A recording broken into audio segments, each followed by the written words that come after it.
Marriage is difficult. It's hard. There's challenges. There's unforeseen circumstances that come about and just blindside us. But there are also 9 different types of marriage and relationship pitfalls that you want to avoid that'll make the marriage and the relationship a lot easier. We're going to be talking about that this week on episode 239 of The Relaxed Male. This is The Relaxed Male, a show that comes to you each week helping men to remove the nice guy from their life so they can actually live their life on their terms. Join the host, certified coach Brian Goodwin, as he helps men step out of their heads and become free from the thoughts that bind them. Hey man, hello and welcome to The Relaxed Male. I'm your host Brian, and I'm a certified men's coach who assists men who are just neck deep in the suffering of their lives. These men are struggling with their relationships, men who are trying to find ways to make their bride happy, but sadly they end up making themselves more miserable in the process.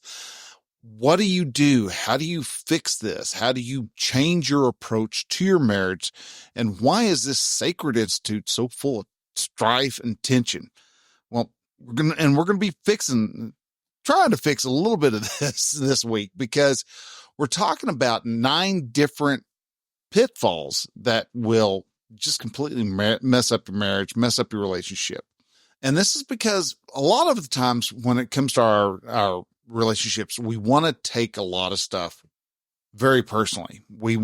Things that are said, things that are done, it all circles around the details and the specifics of what is said. And a lot of people want to put power to that word. They'll say something that's supposed to be hurtful, and if you agree with what's being said, then yeah, it's going to smart. It's going to hurt your feelings. But it's not the actual words that are hurting your feelings. It's the actual agreement with what was said. You added power to the words. The words themselves are just vibrations. They're just words, vibrations that are shaped by your mouth and your vocal cords, and that's all. But there's a lot of other things that cause problems and issues in a relationship.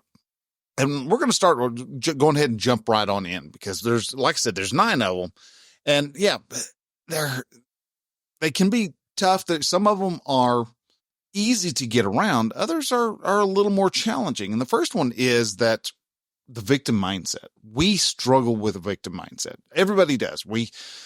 Society has almost dipped everybody into this bath of let's be a victim.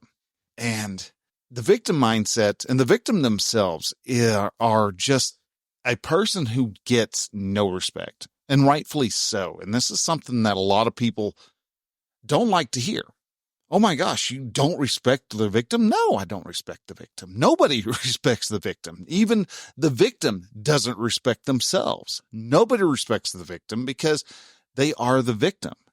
Now, there are true victims, people, and you can even still argue a bit about whether they brought the pain upon themselves, or if it's something that's truly random in life and that you had no way of preparing for it.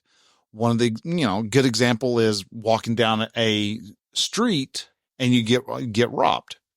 Were you truly a victim? I mean, you could have instead of walking down a dark street, you could have walked down a lit path. You could have been in a more busier area instead of walking alone. I mean, there's a lot of things and steps that you could have taken. And in relationships, falling to the victim is a lot of the same thing. When you start, if say your wife is nagging on you about mowing the lawn, well, oh, you're always picking on me, blah, blah, blah. We might come up with a story where we play the victim. That's not ever going to be anything that really helps anybody out. When you start playing the victim, you always pick on me, blah, blah, blah. One, no one's going to respect somebody who says, you always pick on me. All right. Everyone's going to go, yeah, okay, dude, you need to grow a pair. But also, you could keep that argument at bay by, mowing the lawn. could always do that. You can take action. You could take responsibility for your actions. Did you fail to pay the electric bill? If you did, own up to it. Own that dirt. Take a hold and firm hold of what your dirt is. Own your dirt. You will become a better man because of it. You will become stronger because you have chosen to actually take responsibility for your actions, or even your lack of actions is actually an action. So if you want to have a better relationship, a better marriage, when you are responsible, when you're taking responsibility for your actions and for your thoughts, because those are the two things you truly can control, then you're going to be ahead of anybody who wants to try to play the victim. Because when you're a victim, you're wearing your wife out. She's having to first off try to fluff your ego back up because, you've hurt my feelings. No, she didn't hurt your feelings. You let your feelings get hurt because you had a thought. But again, you're playing the victim. You're wanting to put all the responsibility of your emotions being happy or sad or what over onto your wife's shoulders. You play the victim. All of a sudden, the other person has to come into rescuer mode, and that takes a lot of energy. That takes a lot of determination and intention to get people to actually do the work that you actually need to be doing yourself. And when you fail to do that, you're going to tire your wife out. You're going to get her so fed up with the fact that you're stomping around being a petulant little child that she's going to end up dropping you. And so, yeah, victim mindset is one of the biggest cancers in a relationship. When you can stop playing the victim. Now, it doesn't matter whether your wife is playing the victim or not. That is because, again, you can only control two things: your thoughts, your actions. You can't control your wife. And that's what the next actual pitfall is: believing that you can control another person. All right. When you try to control somebody else, when you try to manipulate a person into whatever, first off, they're going to see right through that disguise. They're going to see that you're trying to manipulate them emotionally into whatever. Nice guys are famous for doing this. We do things called covert contracts where we'll go off and we'll clean the floor. We'll do the dishes and clean up the bathroom, clean the tub, clean the toilet, clean it all. We'll make this place sparkle on the sole fact that we want our wife's clothes to suddenly magically fall off. The only problem is that we never bothered to ask our wife if I do all this, will you get naked for me? And so when all of a sudden she doesn't just magically start having her clothes come off, we get angry. We get put out about the fact that this isn't happening. And so we have to be able to understand that we do not control other people. Our actions can influence another person, but we cannot control them. I mean, look at a child, look at a newborn baby.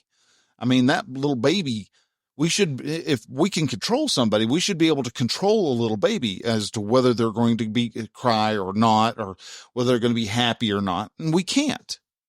Hell, we usually spend the first month just trying to figure out what in the world the little kid's trying to tell us. We put ourselves through so much agony because we can't control. We can't make the child happy. We can't make the toddler happy because we tell them no, and they throw themselves on the floor and throw a wall-eyed hissy fit. They're not going to be we're not going to be able to control anything that they do.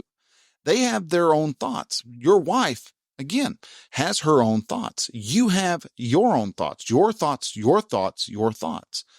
And what you believe those thoughts mean doesn't necessarily mean what your wife thinks they mean. So you have to stop trying to control her. Stop telling her, you can't go over there. Well, most people, especially if you're a Gen Xer, if you tell them you can't do that, they're going to go, watch me. Check this out. I'm fixing to go do it just because you told me not to. And we can try to coerce, we can manipulate, we can threaten, we can do all this stuff. But again, in the end, that person has to agree with the threat or agree with the outcome for it to have any effect on them. So again, they have to decide, yeah, I'm not going to do this because he might beat me up. I'm not going to do this because he might go ahead and just cut me off from any of the resources and run off. I'm not going to yell at my wife because then she might leave.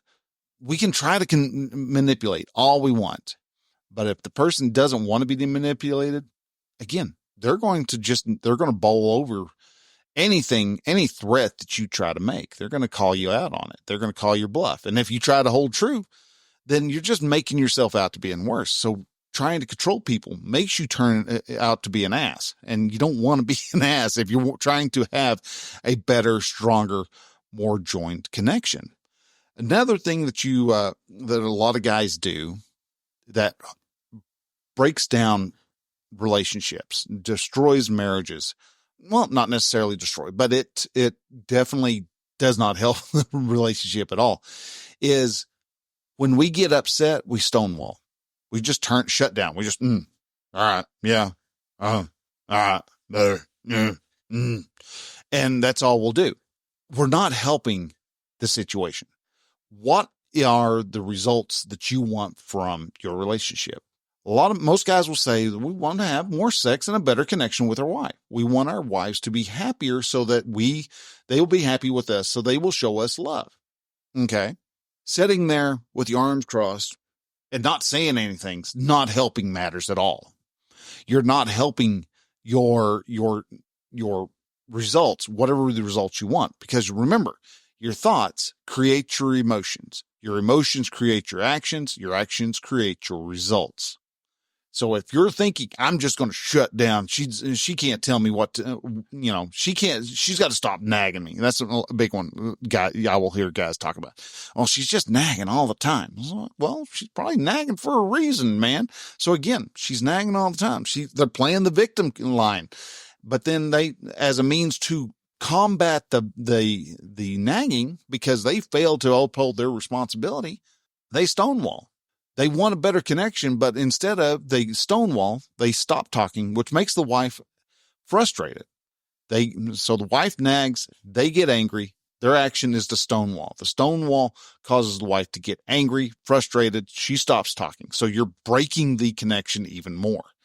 That is an opposite of what you actually want. And that happens most of the times when you're being unintentional in your actions. While if she comes at you and she's nagging at you, if you stop and actually listen to what she says, you could probably come up. You may not want to mow the lawn right now. It may be 104 degrees outside. You don't want to mow the dead burn lawn right now. You're going to do it tonight and midnight when it's, down at least 85 degrees instead of being 105. You'll deal with the neighbors complaining later. And so we have to have a means of connection. We have to talk. We have to have those conversations. So you don't want to control people, and you're not going to control them by stonewalling, because that's just not going to work either. So, but you also, because you can't control a person, that blows the whole chance of you thinking that you can make your spouse happy, or put on the responsibility on your spouse that you make them happy. All right. Or they are supposed to make you happy. You can't make the other person happy, because again, your thoughts are your thoughts. That means your emotions, the emotions that you feel, are based solely on the emotions that you feel, that you produce, that are produced by your thoughts. So trying to make your wife happy will cause you to go into victim mindset again, because all of a sudden, I can't make her happy. I've tried everything. I can't make that woman happy. Well, yeah, you're right. You can't make her happy. So stop trying. You can only control, again, two things. These are the major principles of things that I talk about. Those two things are your thoughts, your actions. You cannot make your spouse happy because you cannot control her thoughts. You can't control her emotions. So one of the best things you can actually do, one of the best gifts if you're struggling in a marriage or a relationship, is absolve your spouse from any responsibility of making you happy. Now, granted, that's going to set her mind into a tailspin, because all of a sudden she's like, I don't have to make him happy. Why does he not have to? Why do I not make him happy? Why do I not have to make him happy? What's this mean? What is this? And she's going to go into her own little spiral of what ifs, and she's going to spin out for a while. And it is uncomfortable for us to look at and to see and for her to cope with. But she will eventually come around to understanding that she gets to focus in on herself. She gets to try to make her own self happy, because a lot of times she's struggling with making herself happy. You're struggling with making yourself happy. So if you throw the responsibility and the controls to your emotional happiness to somebody else who's not even understanding how they make themselves happy, then how is that going to do you any good? If they can't make themselves happy, why do you expect them to be able to make you happy? This is a big question. This is a question so many people do not understand. They do not grasp. But yet, so many times, divorces happen because one side or the other goes, well, they're just not making me happy, and so I'm going to find somebody else. Well, no, you're right. They can't make you, and they're not going to make you happy. They can't make you happy. It's impossible to make you happy. And it's not because you're a miserable person. It's because they don't have that ability. We were not granted that by God. All right. We have never been given the ability to go off and have control over somebody else's emotional well-being. We can help instill thoughts that might give them better ideas of happiness. But that's about the closest we can come to any type of control. We can share our thoughts.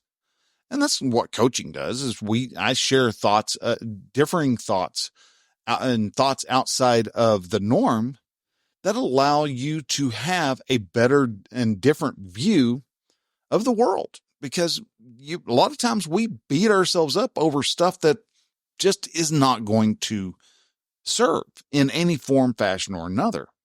So when you worry about your wife being happy or worry about the wife not making you happy, know you're in a pitfall, man. She can't. And so you sulking around playing the victim again, it all kind of leads up to the victim mindset. That victimhood causes you to stay unhappy. If you want to be happy, you have to make yourself happy. And you do that by changing your thoughts. Now, something else that actually helps a relationship grow, especially if you've been married for 20, 28 years like I have. If you've been married for several years and all of a sudden you step back and you go and notice we're not really having the best connections. We're not having the types of interactions that I wish we had. By now, we should be, the cute little old couple that goes walking around town and everybody goes, oh, that's cute. But we're not. We just she's in her room. I'm in the living room. We're just kind of doing our thing. What gives here? Why are we not better connected? That is where discussions and conversations come into play.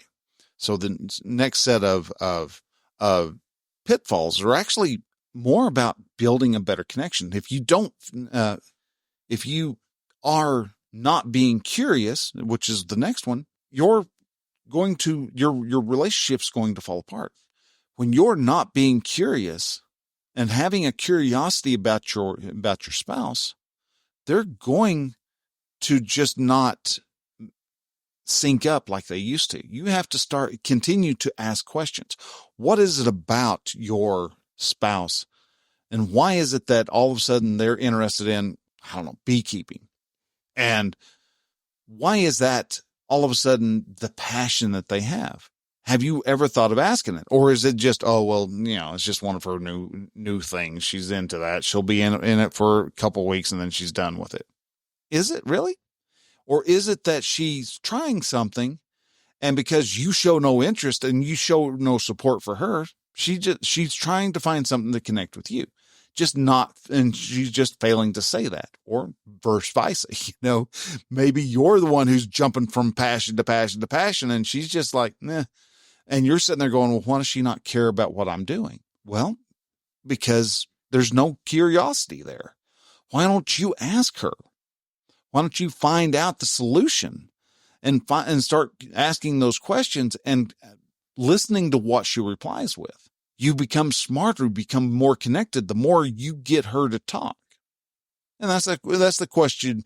And the tricky part of it all is you have to actually get her to talk. You actually have to take the time to sit, look her in the face, look her in the eyes, and ask, so why do I feel like you're not supporting me on this latest mania that I have? And hear what she says. It may be something that might hurt a little bit, might sting a little bit, because you agree. Yeah, I've been distant in a while. I'm whatever. Might be something that has a big element of truth, and it might hurt a little bit because you agree with what she says. But then again, it might be something that she just her own observation, and you're like, you want to tell her, no, that's just that. It's not what it is. You got it all wrong. Well, you have to have two-way conversation. You don't want her to dismiss your thoughts. Don't dismiss hers. So get curious. Don't dismiss. Now, another one that causes a lot of people problem, and it ties in with being curious, is after you say I do, and a couple 4 years after that, especially after kids come along, suddenly you realize we haven't gone out on a date night in probably about a year and a half. What are you going to do then? We've dropped date nights, and then we sit back and go, well, why do we not ever feel all connected to each other no more? That's the reason why, man. You're not taking the time to date your girlfriend. That woman that you dated for 2 years, y'all dated each other. She was your girl. And all of a sudden it's my wife. Instead of saying, this is my girl, man, this is my number one babe. Now it's, and this is my wife. If you're as bad as I am there for a while, I was like, yep.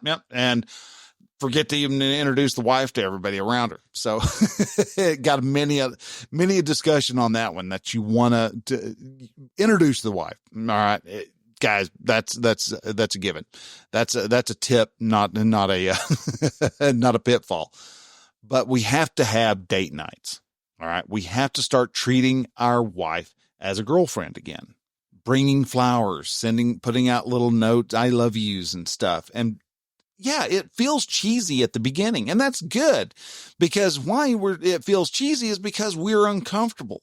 We're having thoughts about why a relation, or why we have to do this, and what she's going to think, and she's going to think we're wanting something out of this. And then, yeah, we do. We want something out of this, not necessarily always sex, but we want to have a connection with our wife. We want these connections. We want these interactions. And to do that, we want to be able to date our wife and have a good time with her. And yeah, good time in any way you want to describe it. So, but we have to stop dropping date nights. Start dating your wife again. The moment you start dating your wife again, you're going to start getting a lot more curious about what it is she's interested in these days. And that's going to bring everybody up and out. You're going to see her happier, because there's a stronger connection. It allows her to relax a bit. And be able to relax also goes into the next one, which is being able to laugh. Sadly, as guys, a lot of us guys, we tend to be these overly stoic, not the properly stoic, but because properly stoic men, it is the domestication of our emotions that we're after. While those who believe that we're supposed to be completely emotionless, which is anybody from the current society, for whatever reason, society thinks that men aren't supposed to feel emotions. I don't buy that. Anything society tells me, I do the opposite. So if you're not seeing what you want out of society, there's a good chance that we have to change, and so go in the opposite direction of what society wants will help help you out tremendously. And part of that, and to bring your wife into a better connection, is to allow her to laugh. Be the goofy guy. Yeah. Media likes to portray men as these big, dumb, bumbling oafs. And that is true. That's incorrect. But at the same time, we are supposed to bring in the levity, bring in the lightness, bring in the happiness into the family. And if we're wandering around being all moody and we're not going to get anywhere.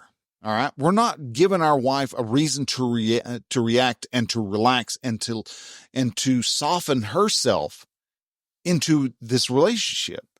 If you allow her to have the time to sit back and giggle a bit, because, you're not necessarily just jumping into the bedroom and helicoptering at her, but, doing something funny, playing a joke on yourself, a little self-deprecating humor is always wonderful. And the moment you do that, you're going to end up having a wife who is a lot softer and a lot more inviting, and she's going to be more relaxed. And when she's more relaxed, she's going to be more willing to actually accept you as the guy who is here to make her day wonderful and to help her have a good time. And so all that, just because you're able to do something that allows her to laugh, laughing helps strengthen a relationship in so many ways. Another thing that helps, another pitfall you want to avoid, though, is taking words too seriously. You always let me down. That sounds serious, but no, it's not. They're just a set of words. Do you agree with what was said? Do you always let your wife down? If you say, yeah, then guess what? You're going to feel the weight of those words. While if you take the time and you hear the words of what she's saying of she doesn't feel supported, then you can actually start trying to get to a position where you actually are, say, able to support her. When she says words, a lot of times we take the words to mean what we want them to mean. Again, we take the words to be very personal. Not that it's wrong, not that it's right. We just make them personal. And so we make these words mean things that not necessarily. Maybe she is just wanting to have a conversation. Pays she wants to be included in your life. Maybe that's why she wants to hear you talk about yourself a bit more, because she wants to be included in your world. And so this is, again, why you want to be curious. What is it about what she said irritates you? And find out about that. And then what is it that she really wants to know? And then take what she says and examine that. Examine it by bouncing them off of her. What do you actually mean by that?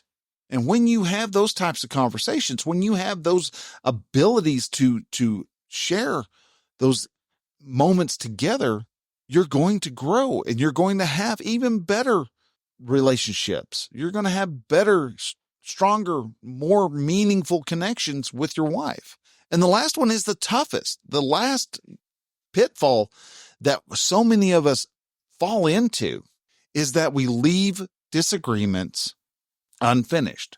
Often relationship where there's two opposing thoughts, see the same thing. I can look at watch a Star Wars movie and have a good time. My wife can watch it and be bored out of her skull.